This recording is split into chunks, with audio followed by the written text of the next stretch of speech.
Hello. Hey guys, welcome to my channel. Today's topic is language. The title of this video is how to study English proficiently and how to speak English like a pro. Today, I want to teach you a methodology that's backed by many polyglots and language learners on YouTube. And this set of method is going to help you scale your learning speed much faster. I think today's problems when people are facing learning English is that they are having a hard time trying to connect their mother language and English, and B is that they have a hard time to grasp what the word means in English, and C, they're not very fluent or proficient in speaking and writing English. So today I think I'm going to address all of these problems and teach you the necessary tools, the mindset, and the theory about how to study English better and how to, in general, just understand the language better. This is going to help you to scale your learning speed much faster. So, without further ado, let's get into the video.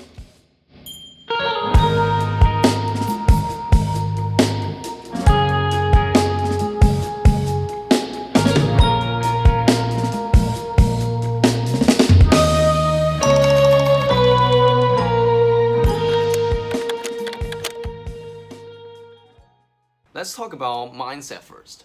So when you're trying to study a language, you're not just studying the language itself, you're actually studying the culture behind that language.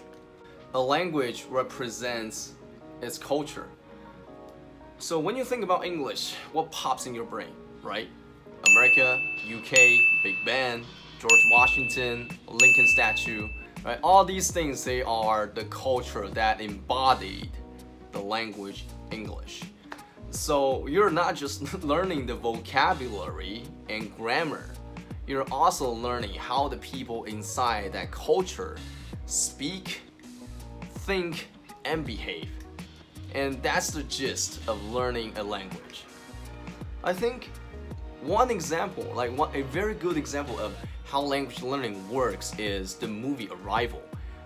If you have seen the movie, it's about ancient alien civilizations come to Earth, like boom, drop in, and try to teach, we are like the basic human beings, like how to use their language.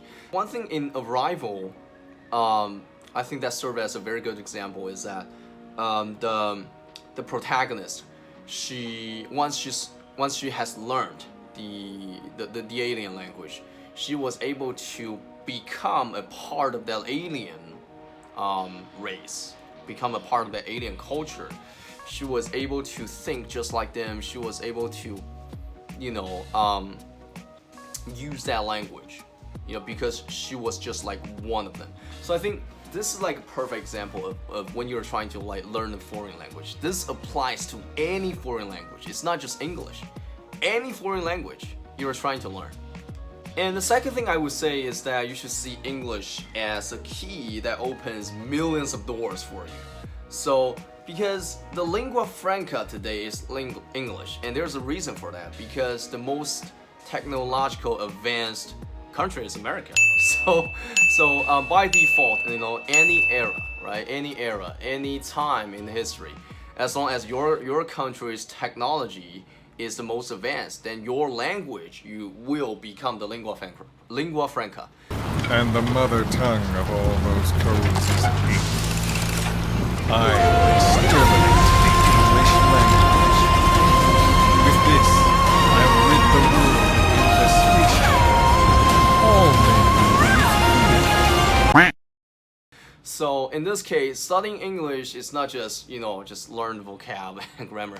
You're also opening many doors, millions of doors. Now you can read books, read essays, study technologies, talk to, Americans or these English-speaking countries people. So yeah, that's one major benefit. And the third point I want to add is that don't study a language for the goal of passing a test. You're never going to utilize the language fully if you're your own goal is just to pass some test. That's just not how language learning works. Never put the idea in your brain that, oh, me learning English, me studying English is trying to pass some test. Tests are stupid. Skills are eternal. The fourth point is that when you are learning a language, when you are taking a language, start with baby steps. Start with baby steps of learning that language. The problem is, I think a lot of people, they don't start from baby steps. They don't start from zero. No, it's like they almost instantly kind of put themselves on this intermediate level, whereas their foundation is absolutely weak. Just imagine what if you are a kindergarten kid? What if you are a baby, right? In America, right? How do you learn English, right? Just put yourself in that kind of situation and think, right? If I'm a kindergarten kid, if I'm a baby in the USA, how do I study English, right? How do I study English? Put yourself in that kind of situation and figure out, what's your next step. The fifth point, which is the most important point in the mindset, is that you need to build a separate language system than your mother language. It's absolutely crucial that you do this step. Build a separate language system from the ground up, just from scratch. This is your mother language. This is the new language system that you're trying to build here. You need to build like a completely different system that's separate, that's separate from your mother language. You see, you gotta do this. The idea is to completely separate yourself from your mother tongue until you have built a completely new language system for the designated language. Hold the urge of constantly trying to go back to your mother language and find expressions there. I know a lot of people, they do this when they are they're learning English. They will think in their brain, they're trying to find expression in their mother language, for example Chinese or Hindu or Japanese. They think about it and then they translate that expression into English, and then they speak out that expression in English. So it almost always takes place this kind of the expression, like the transition, like inside their brain. It always goes from what's the expression in their mother language, and then goes to what's the correlated English expression, and then they find out that one, and then they say it, which is the wrong way to if you want to be a native speaker, that's the wrong way to speak the language. And one example is that, do you ever see native speakers, they ever think twice when they're speaking English? No, they're not, right? That's the reason, because they got this system there. They don't have to go through this language A and then language B and then find this whole loop here. They don't need this. That's what language, just think about it yourself. If you're speaking your mother language, for example, for me, if I'm speaking Chinese, do I need to think twice about the words that I need to write? So in reverse, if you're speaking your mother language, for me, I'm speaking Chinese, right? If you speak Japanese, if you speak Hindu, if you speak Turkish, whatever, right? Russian, I don't care, right? Your mother language, do you even think twice, right? When you are speaking that language, you don't, right? You express, an emotion or some expression almost instantly. So that's the case. You don't think twice. So when you're learning a foreign language, when you're studying English, train yourself in the mindset that I do not need to think twice about the expression of something, because my language system is built completely from scratch, from zero. It's built up a separate system from my mother language. If I'm using this language, I become the language. I just become the native speaker. Just think about it in this kind of mindset, to train yourself in this kind of perspective. Now let's talk about the theory. The idea of language learning, the theory of language learning is that there are different personality shifts when you are speaking different languages. And this happens especially very, very obvious when you are speaking to a polyglot. This has been like proven by many polyglots on YouTube. For example, Ruri Ohama, a big fan by the way, and also Ikena and all these other YouTube polyglots. You know, they have presented the same kind of thing when you are studying different languages, and these different personalities kind of embed in the language that you're speaking currently. For my example, I'm just bilingual, you know, honestly. Oh god, I suck. I probably should learn Japanese. For my example, you know, I speak English and Chinese. When I speak English, I feel more confident, I feel more outgoing, I feel more free. This personality of just confident, outgoing, free, you know, it kind of resembles American culture, right? When I'm speaking Chinese, right? When I'm speaking Chinese, 当我在说中文的时候, I feel like I'm a robot, you know, like an emotionless robot that's just constantly work. That's my feeling when I'm speaking Chinese. It seems to kind of like obvious when you're speaking different languages, and this personality shift, you know, kind of just happened there, and it's quite interesting, you know, from my perspective. So the first theory of language learning is personality shift in different languages. The second theory of language learning is that you're going to have a difficulty in learning a foreign language if that foreign language is much further away from your language roots. Your language roots is your mother language's original language family.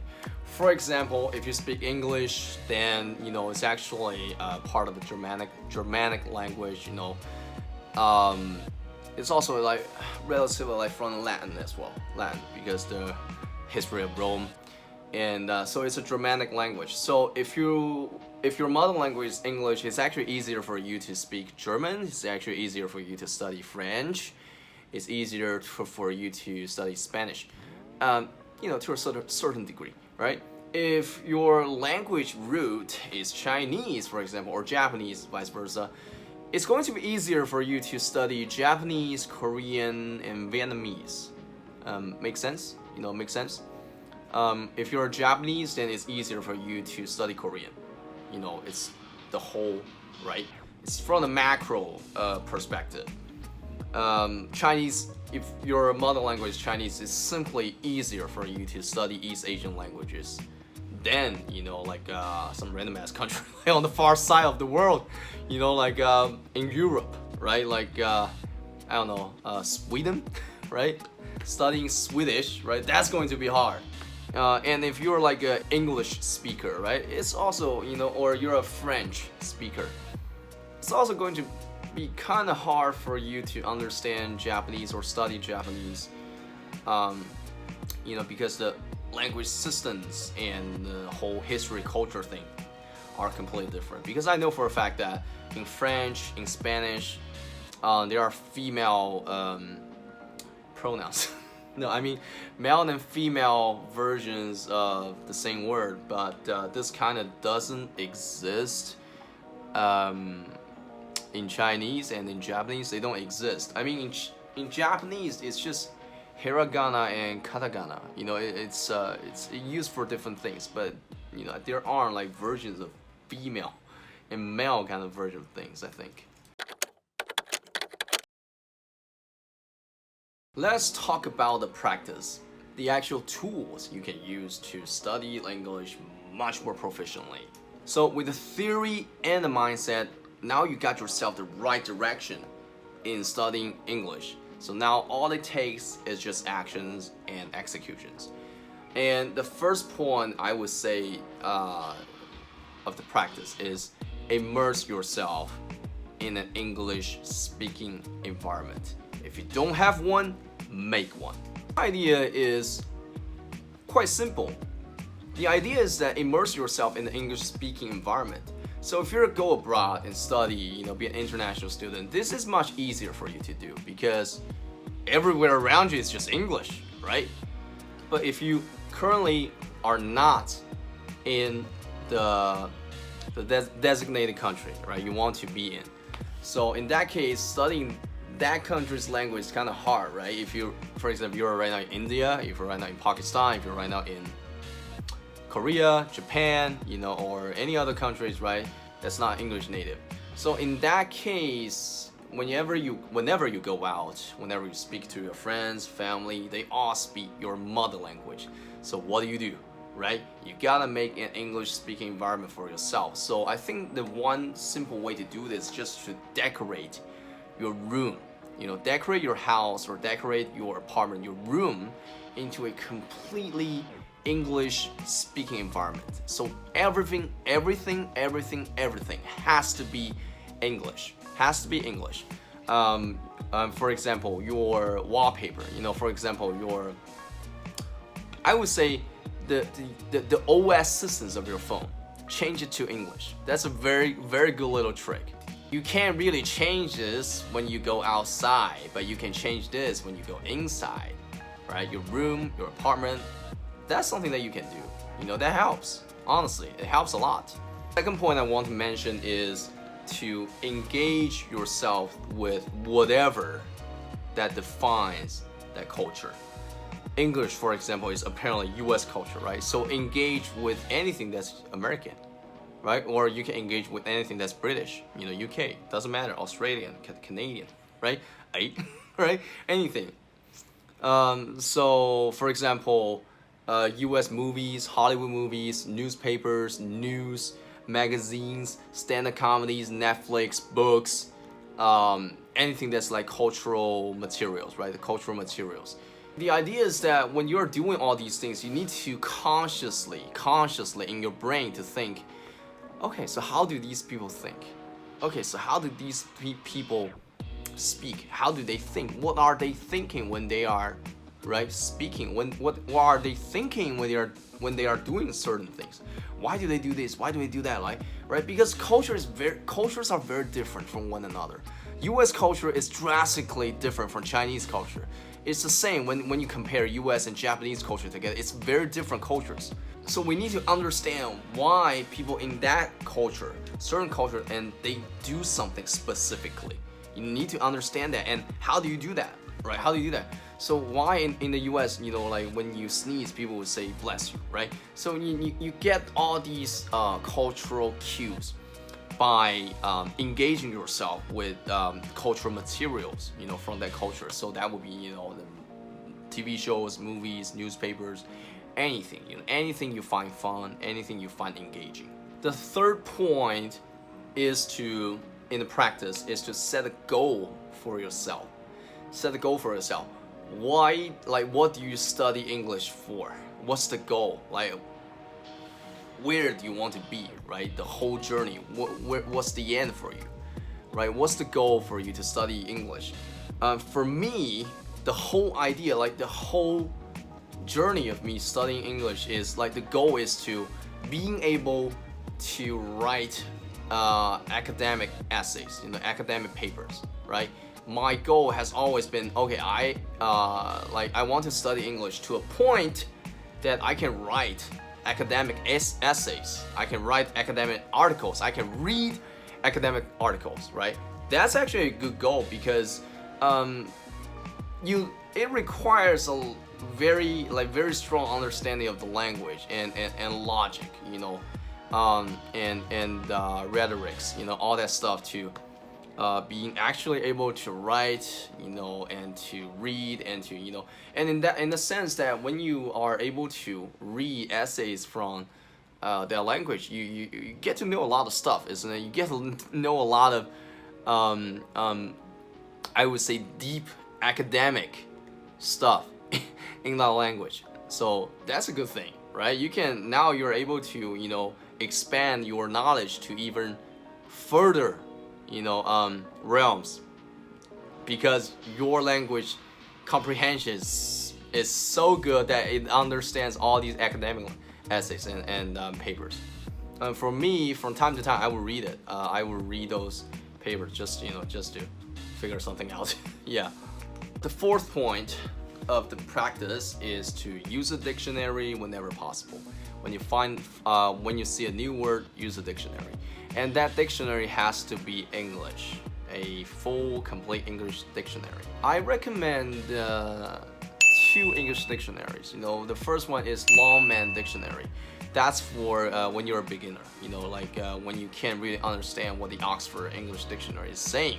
So you use Longman Dictionary. It's actually a very, very good beginner opening, beginner-friendly dictionary for you to use.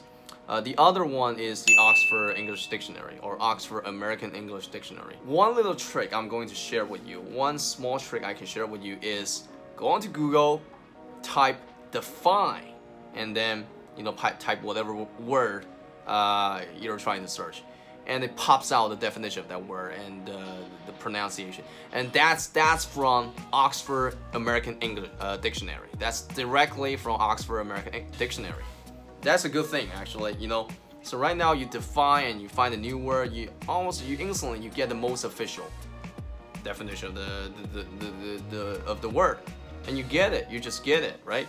So that's that's a shortcut. That's a shortcut for you to learn the language. So A, get yourself an English dictionary, complete English, and B, try the Google search and define function. Another point of this idea is that don't use any dictionary that's Chinese English or Japanese English, whereas you type an English word or you search an English word and it pops out the Chinese definition, it pops out the Japanese definition of that word. Don't do that. Do not ever do that, okay? Otherwise, you're not watching the whole video. It makes the whole video just blows itself up. Don't do that. It's going to mess up your brain very, very hard, if you do this action. Because do you know what is this doing that's affecting yourself? When you are searching a word, from a Chinese English dictionary or Japanese English, you see the English and then it pops out Chinese definition. It creates that mind loop again, you see? It creates that language loop again. So it kind of maps, right? It maps the Chinese definition. It connects the English definition and Chinese definition together. Then now your language systems are yet again intertwined, not separate, intertwined. So don't do that, right? Do not do it, okay? Fifth point that I will add is to enjoy something that's completely of that language. What do I mean by this? I mean just enjoy doing something that's completely English. For example, play a video game that's completely English, right? It's simple, it's basic. Or read a book that's completely English, right? Enjoy doing this thing, enjoy reading the English book, enjoy playing the English video game. For me personally, I actually my English has sort of skyrocketed, in the short span of 2 months, right? What I did, my story was just I closed my I kind of just closed myself inside my room, and for 2 months just trying to beat Metal Gear Solid 5 Phantom Pain.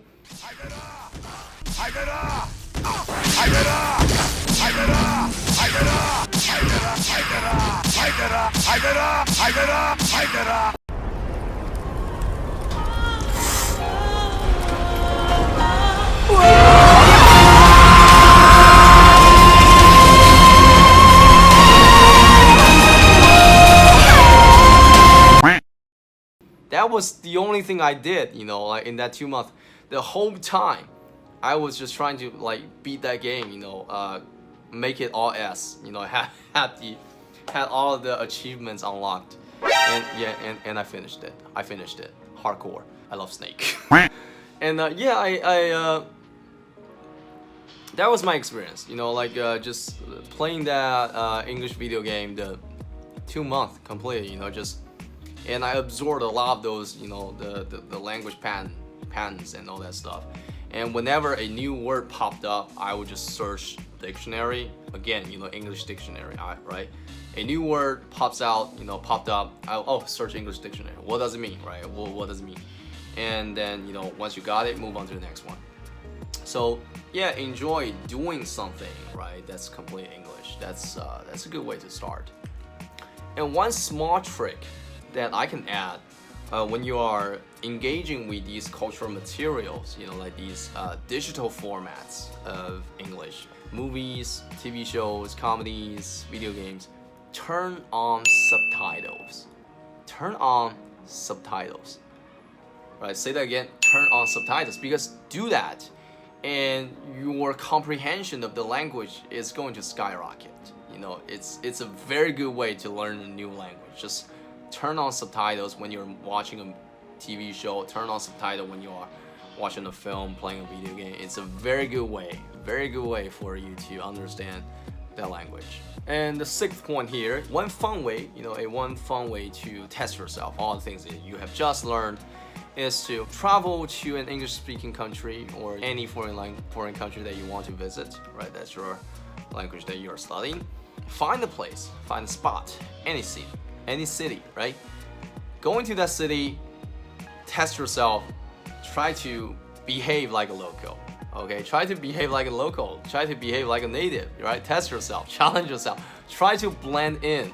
Try to blend in. This is actually a great way for you to understand the culture by imitating. Can you blend in with the locals? Can you blend in with the community?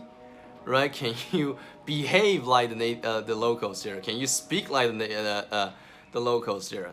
Can you communicate like the locals here?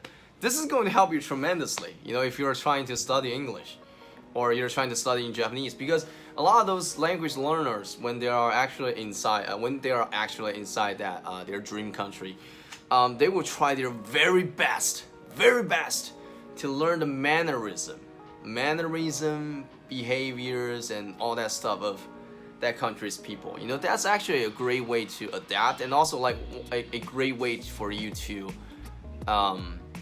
imitate, and also actually understand the language much better. Much better, because once you blend in, once you kind of pretend that you're a local, you're a local there, a native there, you kind of start to see yourself as like a person there, right? And you kind of train your brain. This is the whole thing that we talk in the mindset there. You kind of train your brain to kind of be like them. You start to be like, and then the more and more you do this, you become like more and more proficient, and more native, and more natural in speaking the language. So this is actually a very fun way for you to do, if you want to challenge yourself or test yourself. I think it's fun. It's kind of fun. Sometimes you kind of just blend into the local, and they're like they're really scared, right? They're shocked, when you can speak their language so good. That's one way to do it. I think a lot of those guys on YouTube, they do this all the time. They try to surprise those Chinese shop clerks in a shop, when they speak perfect Chinese. So yeah, that's what you do, when you that's what you do. Yeah, you surprise people with your good language skills, right? Yep. Okay guys, thank you for watching this video. I hope you learned something, and I hope that by watching this video, your learning speed can actually become faster, in learning English. And also apply all the knowledge I just shared with you. Apply the knowledge that you learned. That's the only way for this to work. If you can apply all the things I talked about before, all the points, I do believe that, I have a very strong belief, that 90% of the times, or 95% of the time, or that your language learning speed is going to skyrocket. Just take baby steps, incrementalize your learning, but with the right mindset, and with the right theory. Also the right tools, the right practice. You're going to study this language much faster than all those other guys, taking those useless, English courses out there. Yeah, do this. It's going to be like much faster, and it's free. It's freaking free, bro. It's free. Yeah, it's free. Do this. Yeah, and your English speaking skills going to become much better, right? Your speaking skills, your writing skills, your listening skills, your reading skills, all these skills, as long as you practice, repeat, repetition, practice, it becomes better, and also with the right mindset, right, it becomes faster. So that's the video for today, guys, and I'll see you in the next one.